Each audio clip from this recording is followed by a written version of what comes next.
আজকের ভিডিওতে শেয়ার করব মাই প্রজেক্ট সাবমিশন ডে।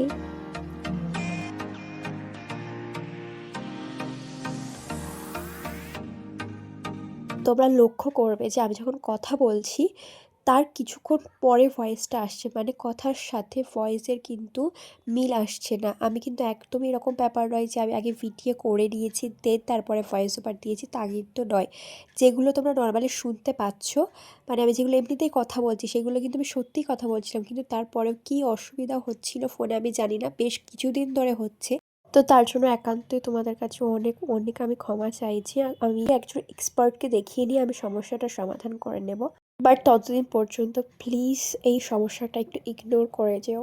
আজকে একটা প্রজেক্ট জমা দিতে হবে, গতকাল না তার কিছুদিন আগে একটা ডেট দিয়েছিল, সেই ডেটে যেতে পারেনি বলে তার জন্য এখানে আমাকে লেটার লিখতে হয়েছে। একদিন পর আজ লেটার লিখলাম, স্কুলে তো প্রায় লিখতে হতো। এখন যাবো টিউশনে, তো ভাবলাম আজকে এখন থেকেই ভিডিওটা শুরু করি। তো এখানে আমি পুরো রেডি হয়ে গেছি, শুধু চুলটা বাঁধবো আর মাথায় মানে ঠান্ডা লাগবে তার জন্য টুপি পরবো না, এটাকে কী বলে আমি জানি না। প্রজেক্ট ছিল, আমি হঠাৎ করে মানে প্রত্যেকবারই এটা এর সঙ্গে তোমরা পরিচিত এই কথাটার সঙ্গে, আমি হঠাৎ করে দেখেছি যে আমি আজকে কাল আমাকে প্রজেক্ট জমা দিতে হবে, কারণ প্রত্যেকবার একই জিনিস হয়। এবং স্যার আজকে আমাকে জিজ্ঞাসা করছে, বলছে যে তোর নাম আম্পি, আগের বারেও না তুই দেরি করে সবার শেষে প্রজেক্ট জমা দিয়েছিলি, শুনে কত প্রমিনেন্ট হয়ে গেছে। সেই খাওয়া দাওয়া করে এখন আমি যা পড়তে, আর যখন কলেজে গিয়েছিলাম তখন আমার ঘরের অবস্থা এরকম ছিল কিছুটা। আমি এখন কিছু গুছাবো না, একেবারে বাড়ি এসে দেন গুছাবো। কি হয়ে গেছে, আমি আমার ব্যাগটাকে এখন গুছাবো, দেন চলে যাবো।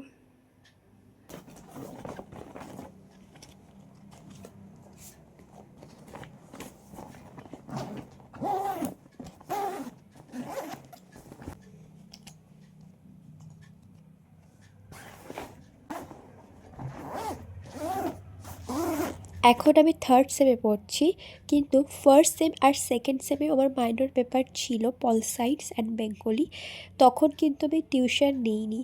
কিন্তু এই বছরে আমাকে টিউশনটা নিতে হচ্ছে, ভীষণ চাপ আছে এই বছরে। এবং তার থেকেও বড় কথা, এইবার আমি পড়াশোনার সময় পাইনি সেভাবে, মাঝখানে কিছু প্রবলেমস হয়েছিল, তার কারণে অনেক দিন প্রায় পড়াশোনার সঙ্গে আমি বিরত ছিলাম। আর সেকেন্ডলি আমি প্রত্যেকবারে যেহেতু মাইনর পেপারে আমার টিচার থাকে না, ভীষণ সিরিয়াস থাকে, আর এইবারে প্রবলেম তো হয়ে যায়, তারপরেও যেটুকুনি সময় পেয়েছি ওই সময়টা কাজে লাগালে অসুবিধা হতো না। কিন্তু আমি ভাবছিলাম আগে মেজর পেপারটা শেষ করে দেন মাইনর পেপার শুরু করবো, এটা ছিল আমার সব থেকে বড় ভুল। এবং তারপরে এমন জায়গায় এসে পৌঁছিয়েছি, এখন যদি আমি টিউশন না নিই তাহলে অনেক বড় প্রবলেম হয়ে যাবে। আর হ্যাঁ, একটুখানি বলে রাখি, আমি পড়তে গেছিলাম, সেখান থেকে আর পথে একটুখানি বিশালে গেছিলাম। এই শীতে বিশালের কালেকশন খুবই ভালো ছিল। দেন আমি খেলাম ফুচকা, তারপর খেলাম ফ্রুটি, এবং এখান থেকে নিয়েছিলাম একটা গাছ, নয়নতারা গাছ। আমি কখনো গার্ডেনিং করিনি, কিন্তু খুব ইচ্ছা করছে রিসেন্টলি, ইচ্ছা করছে বলবো না, আমি শুনেছি যে এটা করলে নাকি অনেক মন ভালো থাকে, এবং আরও অনেক রকম বেনিফিটস আছে। তো তার জন্য এটা আমি স্টার্ট করছি, দেখা যাক কতটা কি বেনিফিটস পাওয়া যায়। অবশ্যই পাওয়া যাবে, আমার এটুকুনি বিশ্বাস আছে, কারণ প্রকৃতির সঙ্গে সময় কাটানো একটা আলাদা রকম, মানে কী বলবো, এর উপরে কিছু হতে পারে না। দেন বাড়ি আসতে এই পুচকুটা আমার সাথে উপরে চলে আসে। আমি অনেক বাচ্চাকে দেখেছি সব কিছু শেয়ার করবে, কিন্তু খাবারের জিনিস ওদের হাত থেকে নেওয়াই যাবে না, কিন্তু এই দেখো কী সুন্দর করে দিয়ে দিল। শুধু আমাকে নয়, এর পরে যার বাচ্চাগুলো আসবে তাদের সঙ্গেও দেখো শেয়ার করছে। শেয়ারিং একটা ভীষণ ভালো একটা জিনিস, এটা ছোটোবেলা থেকে শেখানো উচিত। মানে আমার তো এখনও পর্যন্ত খাবার শেয়ার করতে খুব কষ্ট হয়, কিন্তু ওকে দেখে আমি বেশ, আমার খুব ভালো লেগেছে, আমি অনেক কিছু শিখেছি ওর কাছ থেকে। সবসময় যে শিখতে হয় টিচারের কাছ থেকে, বড়দের কাছ থেকে, তা কিন্তু নয়, সবার কাছ থেকে মানে সবার কাছ থেকে শেখা যায়। সুনির্মল বসুর ওই কবিতাটার কথা মনে আছে, সবার আমি ছাত্র, দারুণ কিন্তু কবিতাটা, ওখান থেকে কিন্তু আমরা আমাদের জীবনে অনেক কিছু শিখতে পারি। বাড়ি এসে ওর সঙ্গে কিছুক্ষণ খেলার পরে আমি প্রথমে আমার ড্রেসটা চেঞ্জ করে নিই, তারপর কিছু অ্যাক্সেসরিজগুলো খুলে রাখি। তারপর আমি আমার হেয়ার ভীষণ রাফ হয়ে গেছে, আমার স্কিন বলো, আমার ফেসের স্কিন বলো, অথবা আমার হেয়ার, প্রত্যেকটা এত ড্রাই যে আমাকে প্রায় ময়শ্চারাইজ করতে হয়। মানে এই শীতকালে আমার ঠোঁটে যে কী হচ্ছে, আমি এই লিপ গ্লস দিয়েছি তার কিছুক্ষণ পরে আবার ড্রাই হয়ে যাচ্ছে। আসলে যখনই আমি অয়েল ইউজ করি, তো তার মধ্যে vitamin E capsule, aloe vera gel, মেথি, হেন তেন এগুলো মিশিয়ে দেন ইউজ করি। কিন্তু কিছুদিন ধরে আমি দেবো করে আর দেওয়াই হয়ে উঠছে না, তাই আজকে প্লেন অয়েল ইউজ করে নিয়েছি। ভাবলাম এখন একটুখানি এই অয়েলটা ইউজ করে নিই, কালকে সকালবেলা না হয় সেগুলো মিশিয়ে নিয়ে দেন আবার ইউজ করে নেব।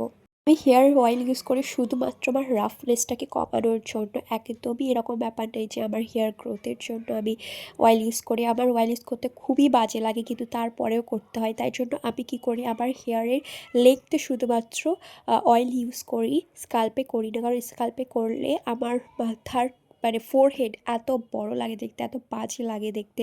খুব কম সময় আমি আমার স্কাল্পে ইউজ করি। এই রিসেন্টলি আমি যদিও এই হ্যাবিটটা তৈরি হয়েছে, তো তার কারণে আমি শুধুমাত্র আমার লেগতে ইউজ করি। তাহলে কি হয়, আমার ফেসে এসে তেলটা কড়াই না, আর এতে আমার দেখতে পেঁচির মতো লাগে না। তবে হ্যাঁ, যখন বাড়িতে যাই তখন ফুল হেয়ারটাতেই আমি অয়েল ইউজ করি, কারণ মাঝে মাঝে অয়েলটা সবারই প্রয়োজন হয় অ্যাটলিস্ট ময়শ্চারাইজের জন্য। বাইরে থেকে এসছি তো ফেস ওয়াশ করা মাস্ট। আর এখনই আমি রাতের বেলা যে স্কিন কেয়ারটা করে সেটা করে নেবো, তাই ভালো করে আমি আমার ফেসটাকে প্লামের একটা ফেস ওয়াশ দিয়ে ওয়াশ করে নিয়েছি।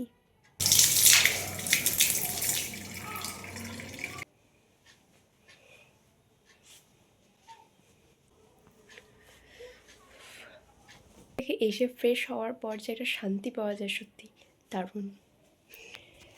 এখন আমি আমার স্কিন কেয়ার করবো, মানে রাতের স্কিন কেয়ারটা এখনই করে নেব। এটা হচ্ছে ড্রাই স্কিনের জন্য, এটা হচ্ছে অয়েলি স্কিনের জন্য, দুটোই আমাকে কিন্তু কম্বাইন করে মাখতে হয়।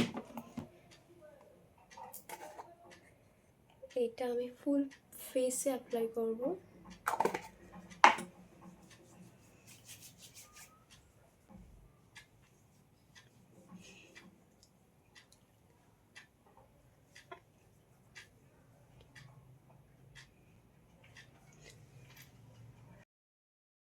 দেন আমি ইউজ করছি এই lip গ্লসটা।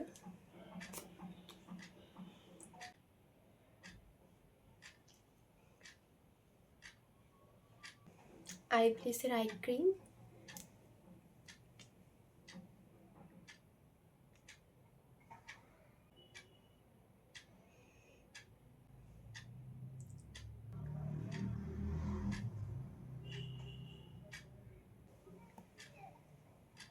Dot and Key moisturizer cream. এই অ্যামাউন্টে নেওয়া হয়ে যায়।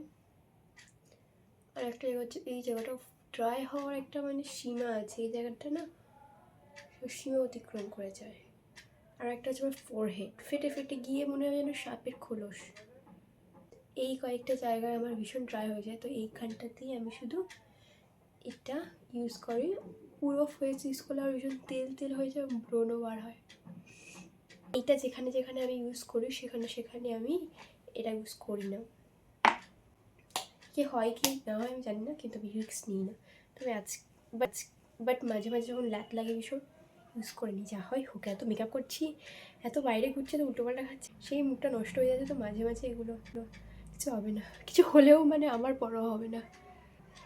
এখন আমি আমার এই যাতা ঘরটাকে ঠিকঠাক করবো, দেখুন আমার ফ্রাস্ট্রেশন শুরু হয়ে যাবে।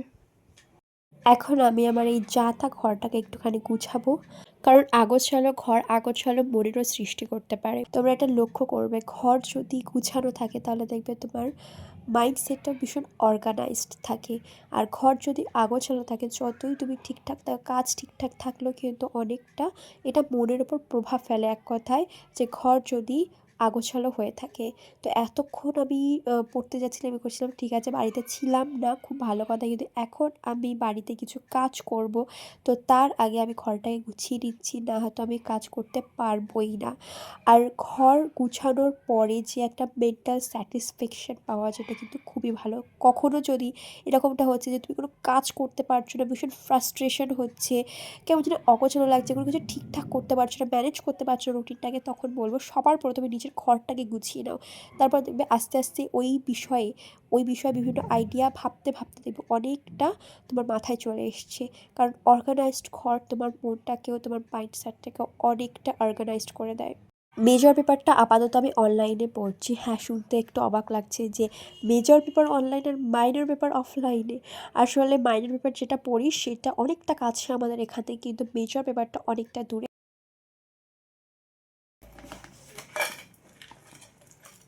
বিশাল থেকে কী কী নিয়েছিলাম তোমাদের সাথে দেখাই। এটা বিশাল থেকে নিয়েছিলাম, আসার সময় পড়তেই ভুলে গেছিলাম, আমার এত কানে ঠান্ডা লেগেছে, আবার শরীর খারাপ করবে কাল। স্যার এই বইটা দিয়েছেন, এখানে যেগুলো ইম্পর্টেন্ট সেগুলো স্যার এখানে মার্ক করে দিয়েছে, এগুলো জেরক্স করে দেন স্যারকে আবার ফিরিয়ে দেবো। বইটা হচ্ছে এখানে কীভাবে সাউন্ডের কী হয়েছে আমি কিছুই জানি না, হঠাৎ করে মিউট হয়ে গেছে, এখন ঠিকও হচ্ছে না, কী হচ্ছে ভয়েসের সঙ্গে সত্যি কিছু বুঝতে পারছি না, যা তা একটা অবস্থা হয়ে গেছে। ওটা দেখা যাচ্ছে না, উল্টো আসছে সামনের ক্যামেরাতে, তার আচ্ছা আমি নিয়েছিলাম এই টুপিটা নিয়েছিলাম, আর এক্সট্রা করে ব্যাগ নিই, হাওয়ার চার্জ নিত তার।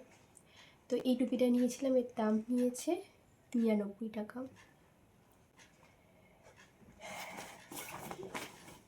তারপর নিয়েছিলাম এটাকে কী বলে আমি জানি না, টপ টাইপসের, টপ কাম সোয়েটার, আমি জানি না কী বলে এটাকে। আর মানে এই রকমই আরও অনেকগুলো ছিল, কালারগুলো এত মিষ্টি ছিল, খুব সুন্দর লাগছিল, সব থেকে বেকার লাগছিল এটা, কিন্তু আমি এটা তারপরেও নিয়েছি কারণ যেহেতু ব্ল্যাক সবার সাথে মানাবে তার জন্য।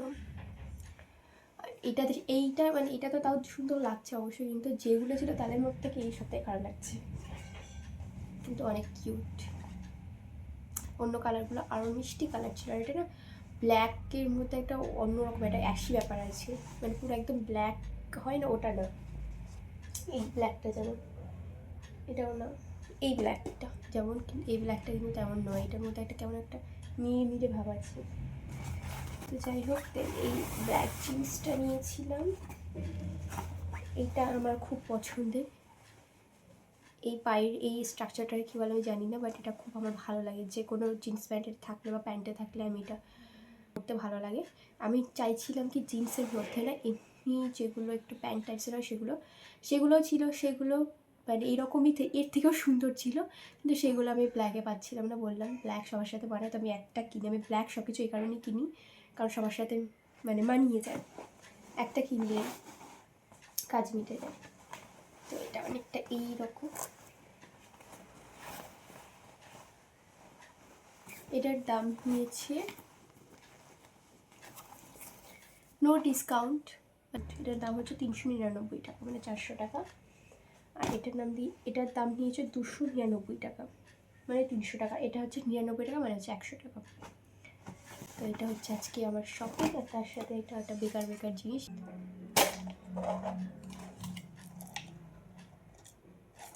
অনেকগুলো আছে।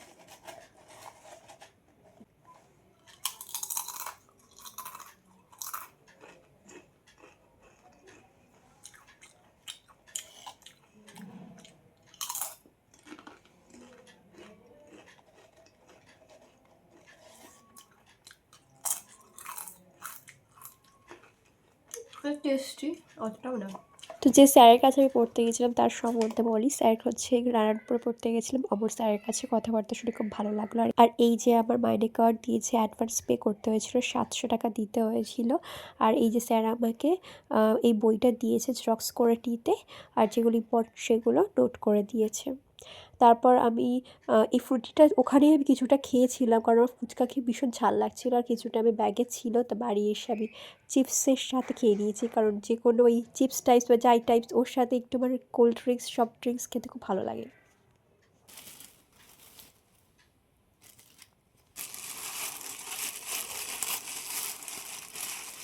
যখন নিয়ে এসেছিলাম ফুলগুলো একদম সুন্দর ছিল, সতেজ ছিল, কিন্তু নিয়ে আসতে এইভাবে মোড়া ছিল, আর তাতে হচ্ছে অটোতে জার্কিং হচ্ছিল, এসে দেখি এই ফুলটা পড়ে গেছে, না এই ফুলটা পড়ে গেছে, তারপরে ফের ঘরে নিয়ে এসে দেখি এই ফুলটা বার দেখো পুরো নেতিয়ে গিয়েছে। তো আবার হয়তো ফুল ফুটবে যদি ঠিকঠাক করে যত্ন করতে পারি। তো ফুচকা খেয়ে এসেছিলাম, আরও অনেক কিছু খেয়েছিলাম, তাই আর খেতে ছিল না, তাই আজকে রাতের খাওয়াটা স্কিপ করে গেলাম। তো আজকের জন্য এতটাই, বাই।